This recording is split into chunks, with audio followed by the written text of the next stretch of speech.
Dharma Bites is brought to you by Free Buddhist Audio, the Dharma for your life. Our work is funded entirely by donations from our generous listeners. If you would like to help us keep this free, make a contribution at freebuddhistaudio.com/donate. Thank you, and happy listening.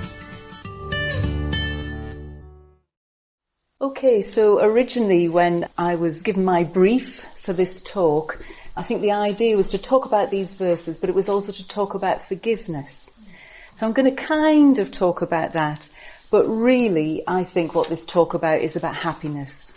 If you've been to Tiratnaloka on a Transcendental Principle retreat recently, you'll know that towards the end of the retreat we do this thing in the last puja where we all read out our favourite sentence or our favourite bit from the survey. And this is the bit that 9 times out of 10, this is the one that I choose. So this is from Bhante from the survey. Happiness can be attained either when existence accords with our desires or when our desires accord with existence. True, the second alternative is difficult, but the first is impossible. If we cannot gain happiness by refashioning the world, we shall have to find it by reforming ourselves.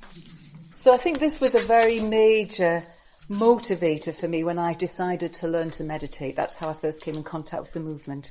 I think I realised I was unhappy to some extent anyway, and I wanted to be happy. That was the bottom line. And I think the fact that I chose to learn to meditate was a sort of a tacit intuition that I needed to reform myself instead of continuing to try and refashion the world. So I often think that, when we talk about the 5 emphases of the Dharma life, the spiritual death one, I often think that a little bit of spiritual death or insight actually does come into play in our first involvement with the Dharma. The fact that we choose to do that is a little spiritual death, I think. I think we seek out the Dharma because probably on some level we've started to see that conditioned existence is unsatisfactory, however dimly that little insight might be.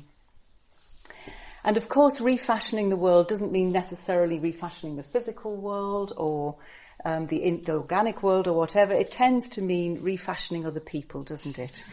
Refashioning the world means changing other people. So that's the thing that we start to realise that it's not going to be so easy to do. Maybe we need a different strategy. So again, when I started to learn to meditate, I think I was very, very struck straight away by the Metta Bhavana. It was the second practice I was taught, but it really, sort of hit me very, very strongly.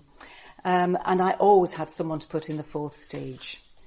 There were loads of people that I loved to hate, and I felt I was absolutely justified in doing so. Famous people and less famous people, I thought that I was in the right, they were in the wrong.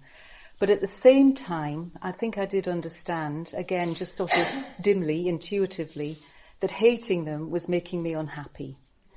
So ill will and resentment were very strong hindrances for me when I first learnt to meditate.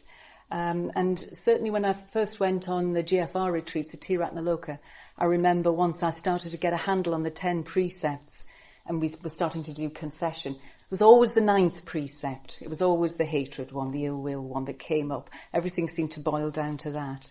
And it still does come up to some extent, but I must say, I'm happy to say this, that it comes up a lot less than before.